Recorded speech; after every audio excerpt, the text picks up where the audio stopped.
শালা কি গরম রে আজকে। শালা সূর্যকে যদি ধরে আনতে পারতাম তাহলে ওর পাছার মধ্যে ধরে আমাদের পুকুরে নিয়ে 10 বার জলে চুবাই। ওই হারামজাদা পেট মোটা হালক এখানে বসে বসে বাতাস খাওয়া হচ্ছে না, জলদি খেতে যা, ছাগলটা নিয়ে আয়। তুমি শুধু শুধু আমাকে বকা দাও, যাচ্ছি তো কি গরম দেখ না তুমি। হাল্ক ভাই, শুনলাম তোমার ছাগল নাকি হারাইয়া গেছে। শাহ হারামজাদা, ছেড়ে সব সময় শুধু বদমাশি করো সবার সাথে। হাল্ক, তোমার ছাগলটাকে বাঘে খাইতেছে, তুমি জলদি যাও। শালা বাঘ, তোদেরকে আজকে আমি ছাড়বো না রে। আমার ছাগলের দিকে নজর দিছস? ওই শালা বাঘের বাচ্চা, তোদের বাচন নাই রে।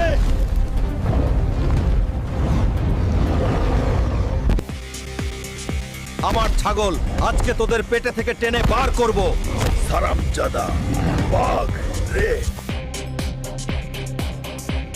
আজকে তোদের পেটে থেকে টেনে বার করব।